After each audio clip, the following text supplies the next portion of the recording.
Well, the major parties are bracing for a knife-edge result on Saturday night. The outcome might not be known until the polls close in the west, of course, 2 hours after they close on the east coast. That's how tight this contest is. In fact, they might not even be known then. Foreign Minister Stephen Smith is WA's most senior Labor figure, and he joins us in the breakfast studio. Minister, good morning. Good morning, Fran. Before we get to this election campaign, can I ask you as Foreign Minister about the Pakistan floods? This morning, the Australian government has responded to the call for more aid.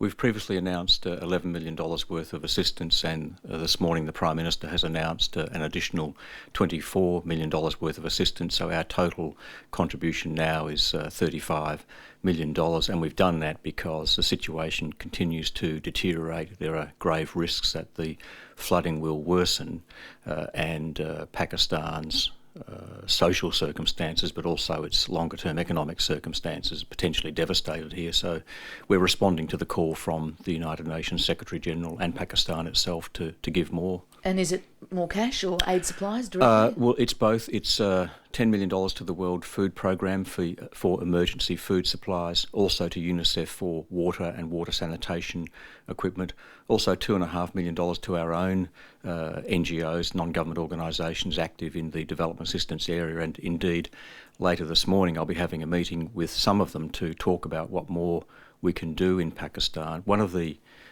things that we've noticed with Pakistan is that when the Haiti disaster occurred, there was an overwhelming positive response from the Australian community. The government tipped in about 24 million, the community tipped in about 26, so it was nearly a $50 million contribution to Haiti. We think because of the election there hasn't been the same public focus on Pakistan, and so the NGOs are very keen to get the public support as well. So, do you think that is just because of the election? I read some comments from aid agencies in Pakistan overnight saying that the world response had been relatively weak so far because Pakistan has what they say an image deficit.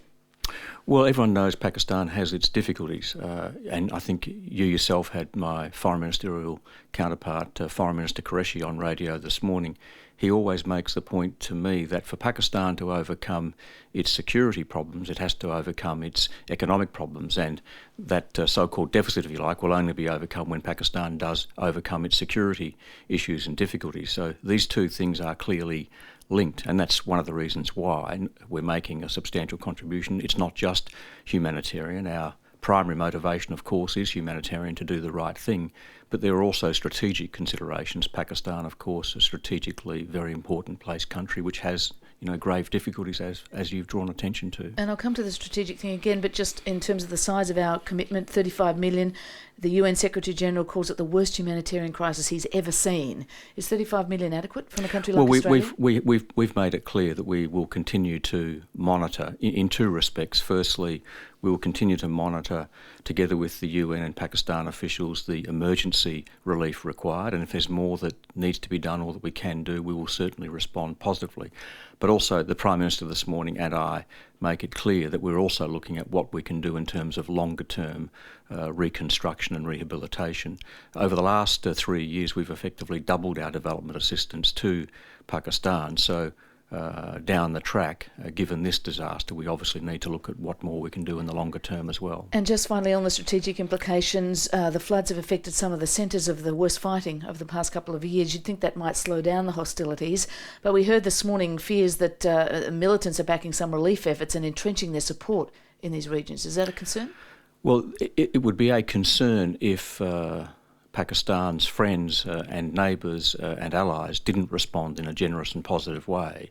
What we don't want to occur is any suggestion that the people who are standing shoulder to shoulder with Pakistan on its security front are not also standing shoulder to shoulder on the humanitarian front. But it is a disaster, the scale of which was not appreciated in the first instance, and since then we've also had additional rains and the spreading and the rising of the flood. So it's a compounding of circumstances which has seen us respond in what we believe is a signal that shows Australia is not just a friend that stands shoulder to shoulder with Pakistan, but also a good international citizen. But if there's more that we can or should do, we will.